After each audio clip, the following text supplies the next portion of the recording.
So this section here is about building your community. So it's probably the most important part of the entire Twitch experience. It's all well and good you turning up and live streaming some content. It's all well and good putting out a few tweets here and there, but unless you've got a good solid community and it's being built up decently, it's not going to go anywhere. You're not going to progress, you're not going to grow. You need to have your community deeply bedded in. So we're going to take a look at the importance of creating one and some of the fantastic tools that you can use to really help garner it. So having a good rule set put into place, so ensuring that people aren't stepping outside the bounds of what you would accept within your stream, and then obviously giving your mods a tool to be able to know where the line in the sand is, you know, so they've actually got the ability to judge effectively in the same way that you would, and how to choose those mods as well, right? Because you want to know you've got the right person for the job. How to kind of add into the alerts that you would have running for your stream and to your bots and different bits and pieces like that. How to build those into your community spirit. How to use Discord as a really effective tool to take the community that you're building on Twitch and give it a home somewhere off of the platform. And also how to really squash those trolls that come in through the door, because let's be honest, it's really hard to get around having them turn up on occasion. And we'll also complete an activity where we set out the rules that you're going to be putting into place and making sure that they're going to be adhered to, making sure they're going to be policed properly and whatever else. And there'll be a PDF to follow that will have that all attached to it for you to be able to fill them out and make sure you've got them in place nice and early.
So let's get started with Discord. Discord is probably my favourite tool for really retaining and building that community once you're away from the Twitch platform, because it's very hard to maintain a community where it's got set opening hours, right? So Discord is a fantastic platform that you can use off-site. It's similar to if you've ever used TeamSpeak or Mumble or Vent or anything like that. It works in a fairly similar fashion to that. However, it has some enhanced tools, it has enhanced quality, it's entirely free to use as well, which some other services are not. And it's hugely supportive of the gaming community and industry, so you've got different tools built within it to show what game you're playing at the moment, to find groups for games that you're playing. There's even a streamer mode, so it hides any sensitive information whilst you're streaming. There's a hell of a lot of different options in there. To really kind of build it across and to make it suit the needs of streamers and gamers alike. It's pretty easy to set up as well. You literally just make a server and you can create it in any fashion you want. Make as many channels as you want, as many voice channels as you want.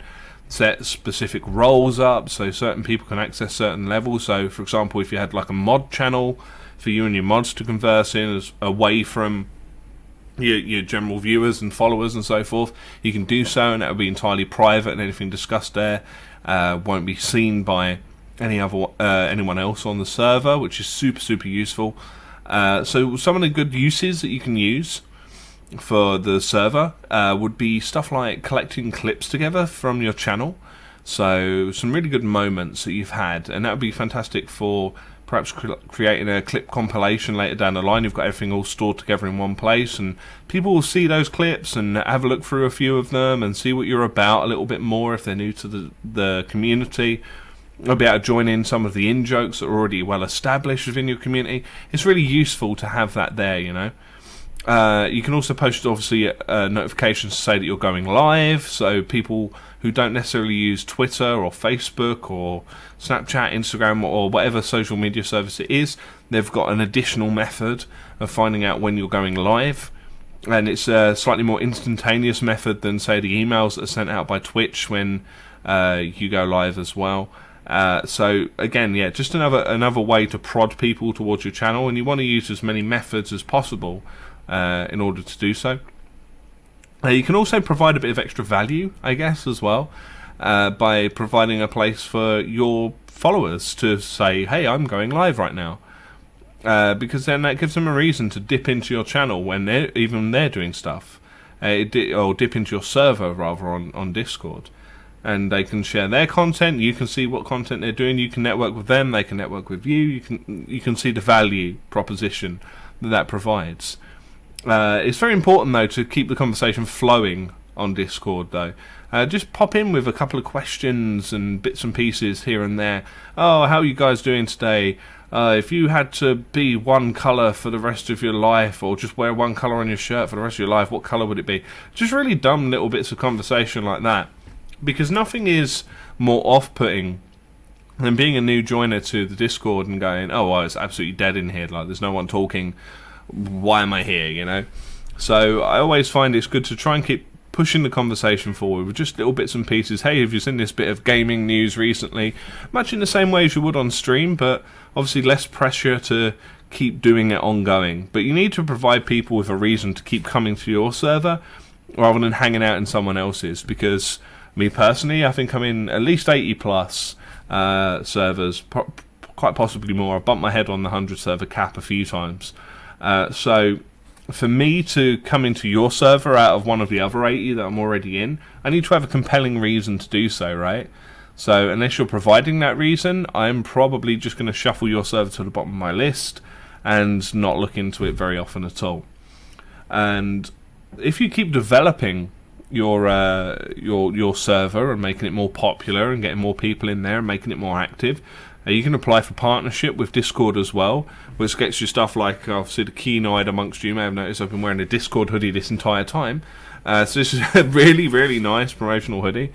It's got a Discord partner on the back and whatever else, and they're very recognisable.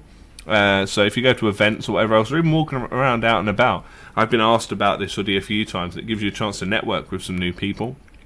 It also gives you better audio quality options. While the audio quality is very good on Discord already, there's an option to boost it even further once you've reached partnership.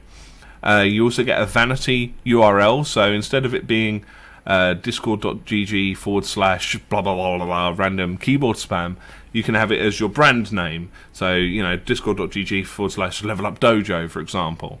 That would be a much easier way to keep your brand consistent. You can also provide a splash screen for when people are joining your server as well, which just looks nice, you know. It kind of keeps everything on brand, everything in place, and that's something that's quite hard to establish as well, you know. But Discord is a wonderful tool. I've used it for a good couple of years now, and I'm in, as I say, countless servers, and they continually add fantastic features to it, all designed to support the gaming industry, the gaming community, Twitch streamers, well, streamers from any platform for that matter, actually. And yeah, their team are super lovely as well. If you ever get a chance to get involved with them, if they're ever at an event near you as well, definitely go hang out at their booth. They always have like limited edition swag and whatever else to hand out. But Discord is a fantastic tool for pulling your community together and providing it with a home away from the platform that's truly yours and truly unique and customizable to however you see fit to run your domain.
So, what would make a decent mod for your channel? Now, it's a difficult subject, honestly, because people are so widely different, right?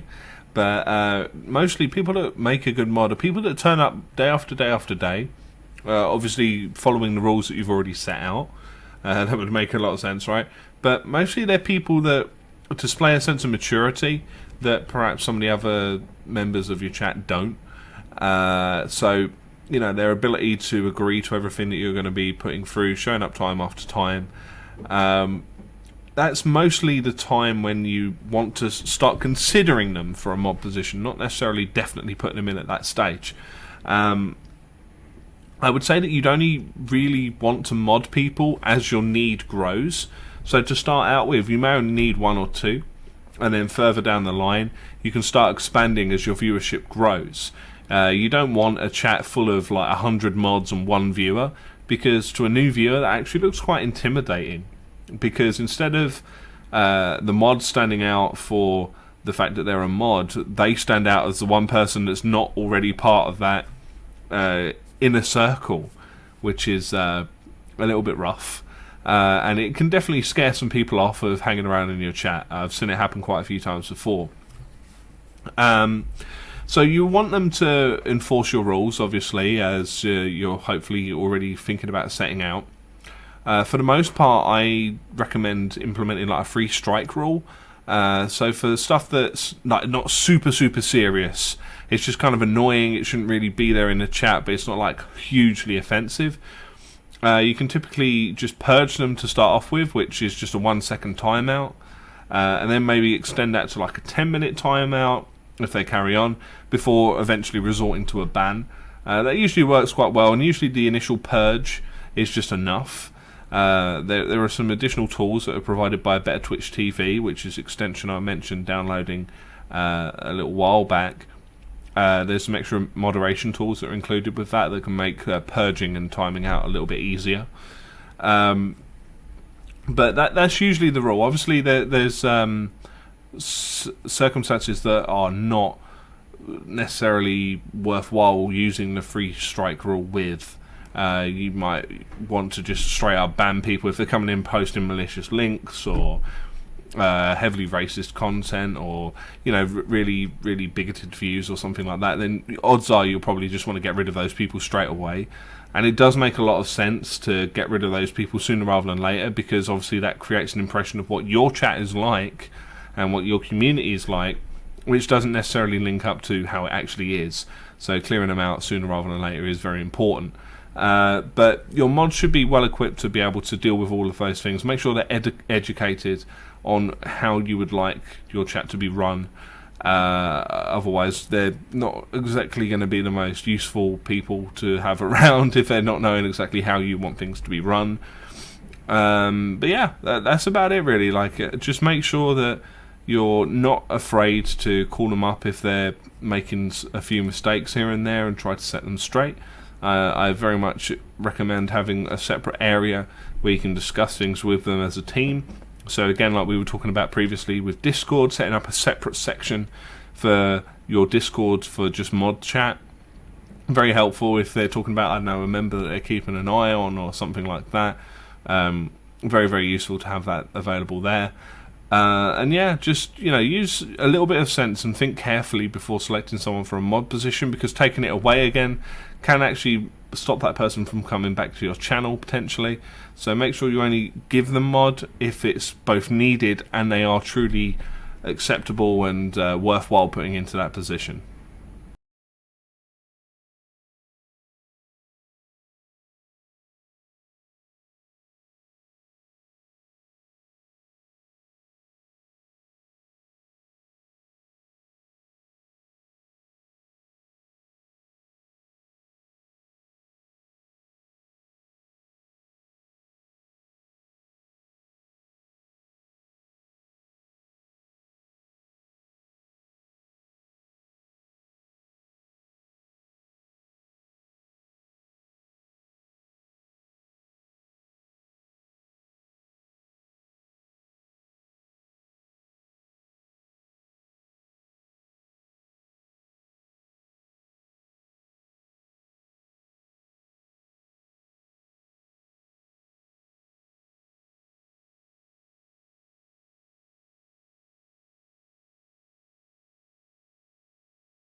So one of the things you can do to really add some value into your community and to try and tie everything nicely together is to take advantage of the memes, the alerts, the emotes, the bots, everything that we've spoken about before, and tie them into your community. So for example, for your alerts, let's say for your follow alert, you've got an in-joke in your community. Tie that into the GIF that comes up for the follow alert, or maybe the sound effect that plays, or something similar like that. Maybe you play a lot of horror games, so you have a jump scare alert to make you jump every time someone follows or donates, or something similar to that. Just try to keep it all thematic, and that's something that your community should actually appreciate down the line. Or maybe like a bot command or something like that, where people can set off a noise, or just get some copy paster jokes or something like that. That again are tied into your community, or an in-joke thematically, whatever it is that it actually does for you. They're all tools that you can use to just tie everything in together. Maybe an emote, for example, based around an experience that's occurred in your stream, or again, something around the theme of your stream. And you can refer back to the guides that we've already spoken about. So back in section 5 we talk about bots, back in section 4 we're talking about the alerts, or back in 8 I'm talking about the memes and the emotes. So think about all of those different elements and how you can weave them together to really represent your community best, and to provide that extra value, that extra in-joke, that extra sort of nudge in the ribs and nod wink wink sort of style thing, because that's how communities are built, really. They're just built, especially on Twitch, just on a platform of in-jokes and sly winks, which sounds a little bit weird, but like, it's how friendship groups work, right? So that you guys all have your shared jokes between each other, your shared experiences, your shared memories, the things that you've done together, and those little reminders. Oh, remember that time when we did this, or remember the time when we went to the beach and did that, or whatever else. Like, those are the same sort of relationships and memories and things that you should really try and retain on your channel, in order to actually build that sense of belonging, build that sense of friendship even between yourself and your viewership. And you'll really notice people respond to that very well. And you've got so many tools, as we've shown you, at your disposal to be able to do that. So take advantage of all of them, make them all interlink in as many ways that you possibly can, to really put across just that community spirit and those real in-jokes.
So it's all well and good knowing that rules need to be there and they're not there to be broken and whatever else, but it's more important to know what rules that you should have, right? So some of the basics should be quite obvious, and they should be things that you've seen elsewhere as well. And that's against spamming. Spamming's never good fun unless, again, it's in context with some kind of copy paste a meme that you're encouraging, in which case it's kind of okay for that short period and no further, really. Insulting other members or insulting other casters as well, because I find that brings unnecessary drama to your channel. So like leaving drama in the channels where it started and stuff like that.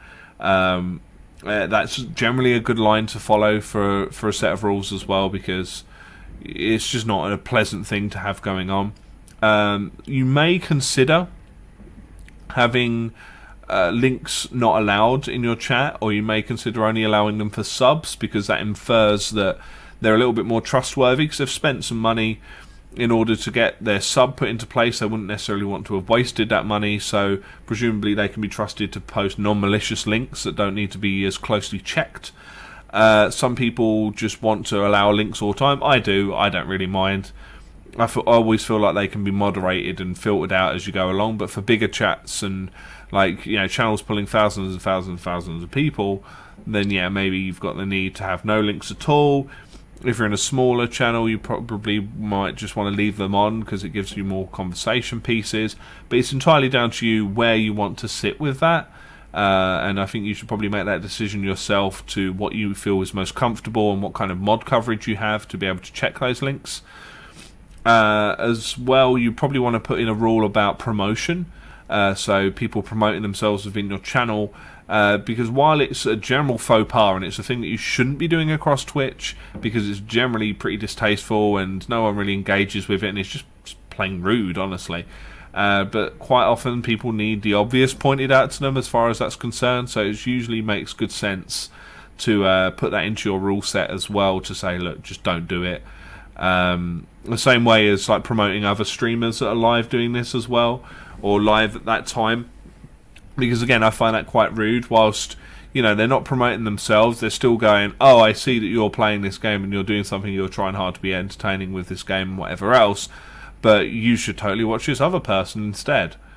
And it just feels deflating and it's just rude and it's just unnecessary and it's a little bit thoughtless, I think, but mostly it's unnecessary, and I think keeping that out of your chat is a pretty good idea. You may have different opinions around this, but backseating as well, so people trying to tell you what to do next or where to go next, or hey, you missed this thing and that thing and whatever else while you're trying to play a game. People have a lot of different stances on it. Me personally, I don't want to be told what I should be doing because I'm trying to do it as we speak. Unless I specifically ask, like, hey guys, I'm completely lost, I have no idea what I'm supposed to be doing right now, do I need to go over to this place? I don't know, like, tell me. And then if you make it explicitly clear that you're accepting tips and hints and directions to go in and whatever else, then at that stage they're allowed to do so, but before then it's just not allowed.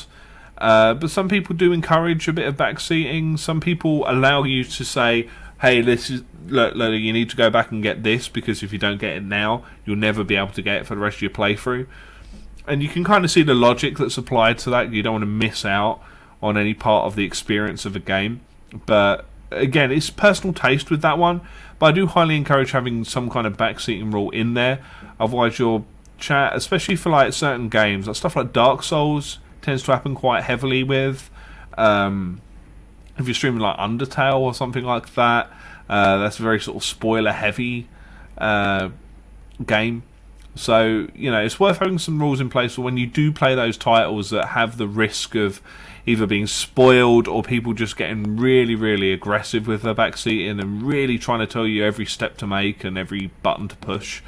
Decide where you sit on that issue and decide how much help that you're willing to accept and whether you need to ask for that help first and put something in place for that.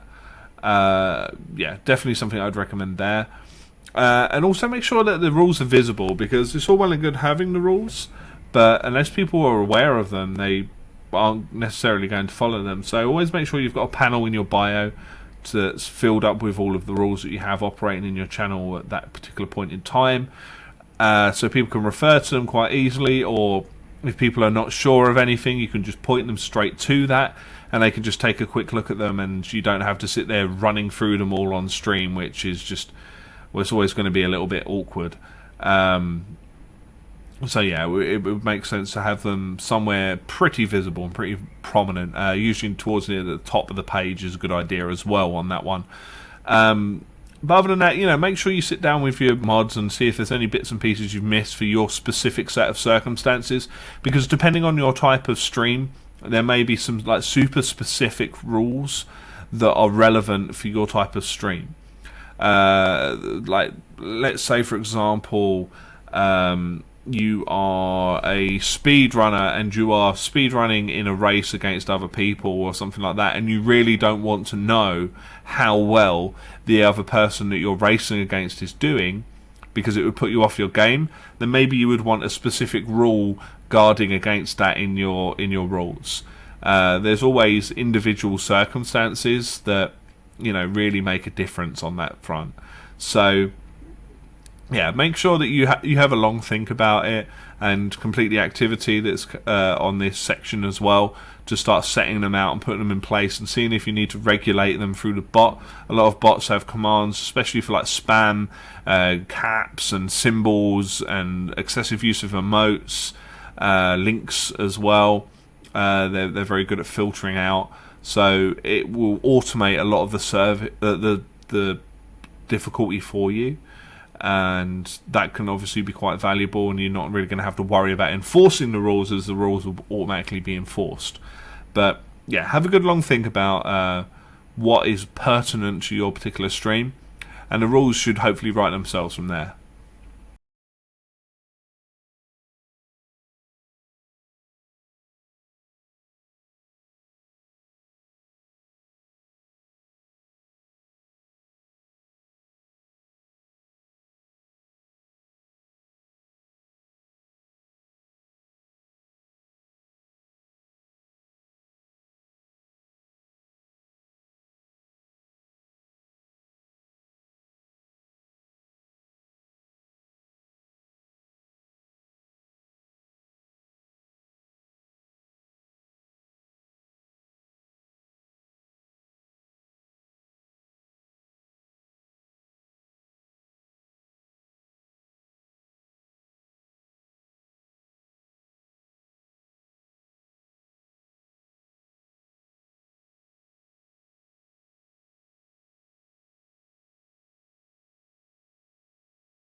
So this section is going to be setting out your rules. So what rules you want to have in place on your channel and how you want them to be enforced, whether it's going to be a strike system, whether it's going to be individual cases on a judgment call, whether you're just going to rule with an iron fist and just ban people outright straight away. Like, it's entirely up to you, really.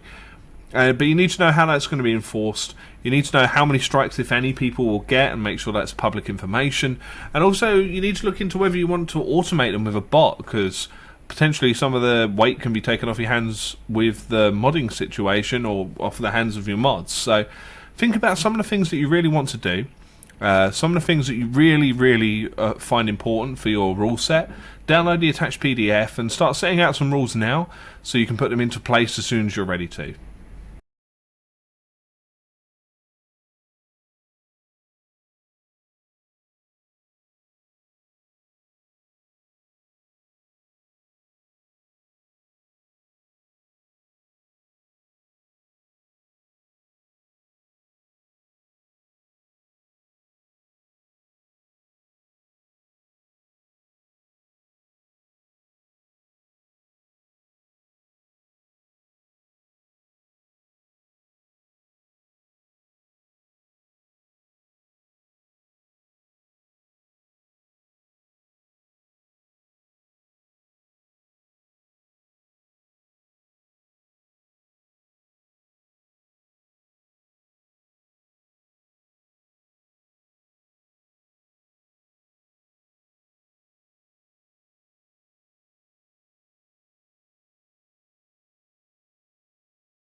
So it's all well and good, you're getting streaming, you've got a few people lurking around in your chat, but you got to wonder, how are you supposed to be interacting with these people? How are you supposed to be running things through with them? How much effort should you put into keeping them entertained and keeping the conversation flowing? And I think it's incredibly important that when you do have chatters there, you do try to engage them as much as possible, but it might not always be possible. Obviously, you should be greeting them warmly, asking how their day is and all that kind of stuff.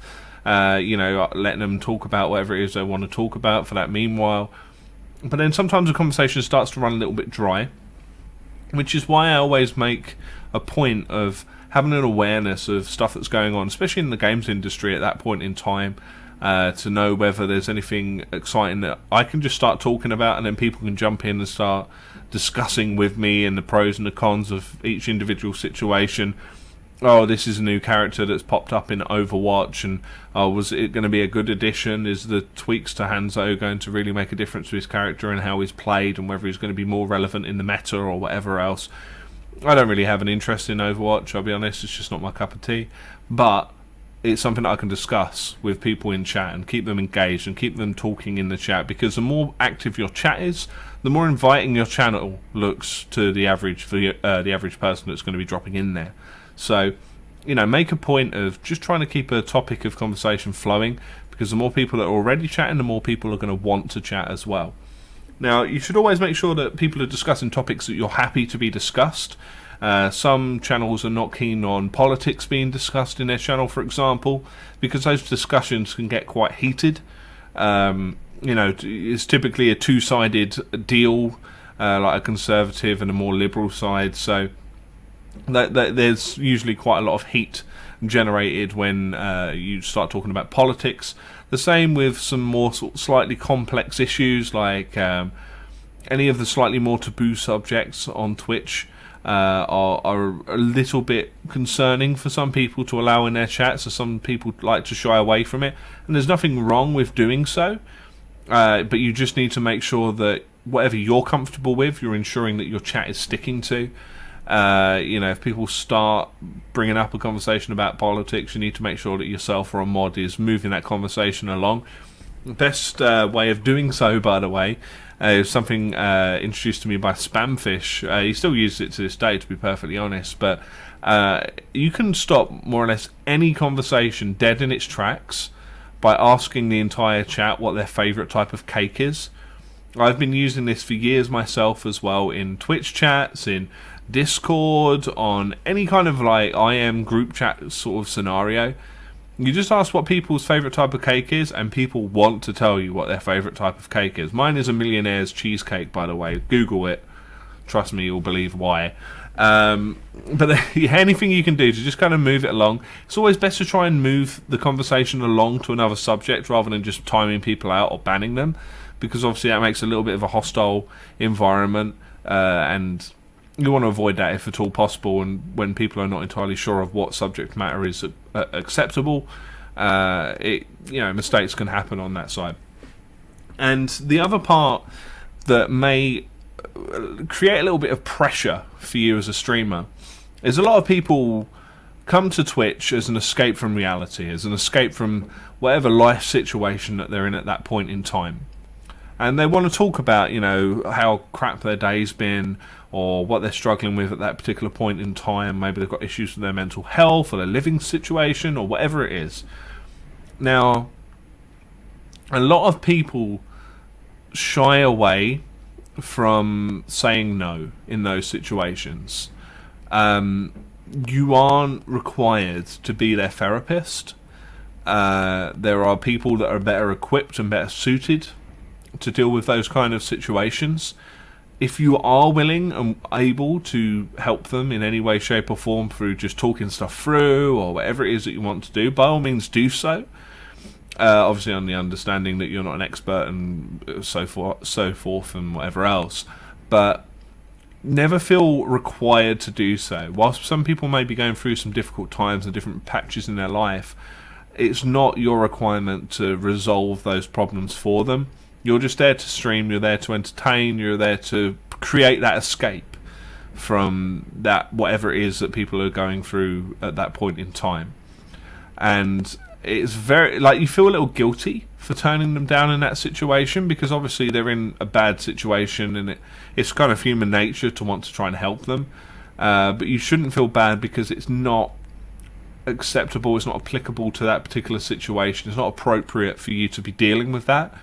And it's something that can affect your own mental health and your own ability to perform in the way that you need to do so.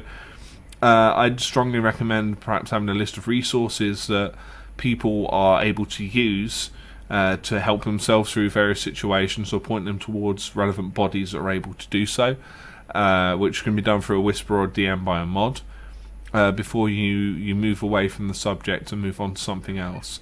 It's something, as I say, a lot of people don't like to do and don't want to be seen to be doing. But if you do need to move away from a subject, don't be afraid to do so. Ultimately, it's your stream, it's your set of experiences, it's your choice what you allow to go on in chat and what you are willing to have in your chat. So, make sure that you're making choices that are right for yourself first and foremost, and then for your community afterwards, because otherwise you're not going to be able to continue on as a streamer if you're under too much pressure or mental strain, and that's going to result in no one being happy.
So trolling is, well, it should be a straightforward issue, really, but in reality, it's perhaps a little bit more complex than it appears on the surface. So, trolling, for those that are unaware, is when people are just trying to be offensive or trying to go against the grain a little bit and to kind of mess around for their own pleasure to create displeasure in someone else.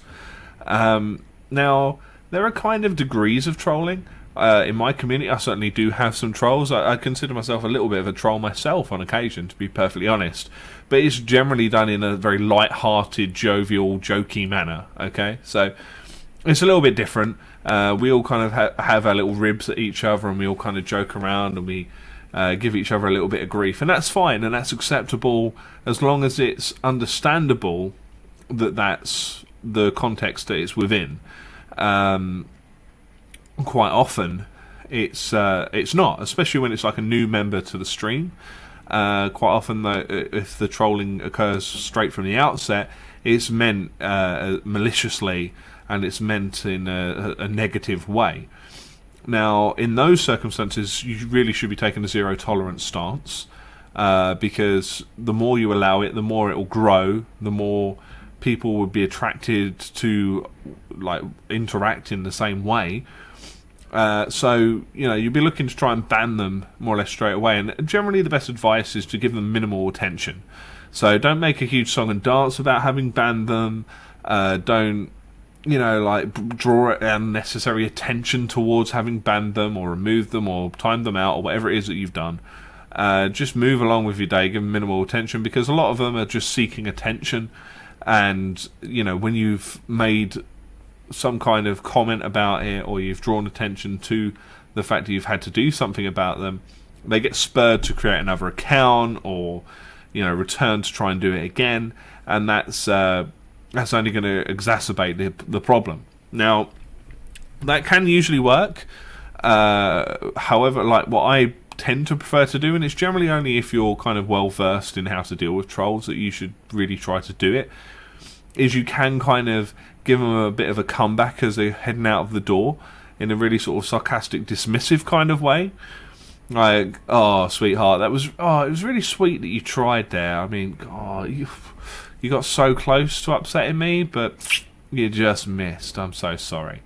Something like that. I find that works very well with female streamers who obviously experience quite a bit more trolling than their male counterparts, because it's just a general thing, isn't it? It's an unfortunate societal norm that women are kind of treated as an underclass on the whole. Now, I've seen a lot of good comebacks and a good set of slapdowns from female casters. In a sort of they'll typically come in and make some sort of comment about the way that the female caster is dressed, or that she's only useful for certain things or something like that. And in those contexts, it's like, oh, baby, like, oh. I mean, it's really sweet that you've picked me as the girl that you want to put your affections onto, when in fact the only one that you've really met is your own right hand, or something like that. You know, just like really kind of giving them negative feedback against their trolling attempt. It can work very well, but again, like, you need to make sure that you're doing that right and handling it right, because obviously any attention you do give the troll is going to encourage them in some way, shape or form. But if you just make them sort of go, well, that completely backfired on me, then odds are they won't return at all, and they won't be encouraged at all, and you can kind of go on about your day, and you can almost turn it into a little bit of an entertainment piece for your chat and your viewers as well, with you handling them well, in the same way as a comedian would deal with hecklers. As I say, it's unfortunate that these people turn up, and it's certainly not a positive thing that these people can pop up and exist, but if you can deal with them in the same way as a comedian deals with a heckler, it can go off very well, and it can be quite entertaining to see it when it's done well. But again, only sort of try that if you're confident that you can do that well. And the other thing that's really worth keeping in mind is the changes that are occurring to Twitch's TOS and their community guidelines mean that you are responsible for the content of your chat. So if you've got trolls coming through and you're allowing them to continue to be trolly, to be offensive, to insult people, to generally be quite toxic and demeaning towards other people, you are responsible for that. So if you're not removing them from within your community, then you are responsible for their actions to a degree, because you're allowing it to occur in your space. You have the power to stop that from occurring, but you're choosing not to do so. And you can actually fall foul of Twitch TOS by not doing anything. So it's very much worth keeping in mind that when you are kind of tolerating trolls, it does reflect upon you. And if it is reported to Twitch as like a sort of more serious breach, where you're sort of cultivating this highly toxic culture within your community, then action can be taken. Now again, obviously, if you are the victim of trolling, then that's not very likely to occur. But if it's being allowed to occur within your community, back and forth between the members of your community, and you're kind of accepting of that, that's when you can start to encounter some trouble with the TOS. So, you know, in summary, for actual genuine malicious trolling, zero tolerance is a way to go, and don't give them any attention unless you're certain that you can do it in a real kind of slap down, comeback, snapback kind of way that is going to make that troll feel less keen to do anything like that to you, or perhaps even other people in the future.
Congratulations on making it through the course.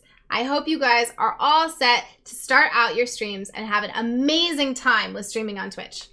So just to recap, some of the things that we did in this course is how to set up your stream, both the software and the hardware, basic graphics, design, aesthetic, and everything that goes along with that, marketing and networking tools to make sure that you have all the resources you need to make your stream successful and work for you, as well as tips and tricks for enjoying your stream and building a community, as well as dealing with some of the negative sides of putting yourself out on the internet.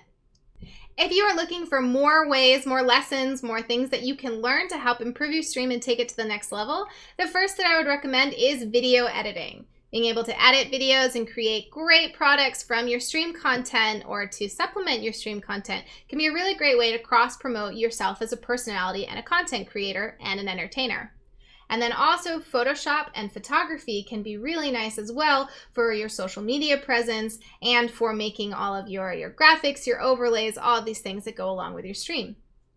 Now there's also some resources that you guys can use that already exist out there. One would be the Level Up Dojo website. There's a lot of great courses on there, as well as the Level Up Dojo blog that talks about a lot of the different common problems or advice or different scenarios and things that streamers deal with, as well as the community that goes along with that of a bunch of streamers who are all just like you, learning how to stream on Twitch and doing a great job with it. And there's also an attached audio guide by Tom Pushes Faders that really helps process your audio and can really push your audio to the next level with your stream without having to spend any money on new equipment. And then I would also recommend taking a look at a few other resources that are out there. Something like Linus Tech Tips on YouTube will give you information on a lot of the new equipment and hardware that's coming out so you can stay up to date on all the newest gadgets. And I would also recommend really honing in, picking some of your favorite streamers, maybe asking them what equipment they use, staying up to date on when they have new innovations in their streams so that you can also bring them to yours. The Twitch blog is a great place to keep updated on changes in Twitch policy and exciting new things that are coming. There's also the Streamlabs Twitter and blog that will keep you up to date on new software developments and tools that you can use to help with your stream. So that's it. That's all the lectures and resources we have for you guys with this Twitch streaming course. So I want to encourage you guys to make sure that you rate the course and let us know what you thought of it. And good luck. Have fun with setting up your stream, your equipment, managing your communities, and everything. You're going to do great. You're going to love it.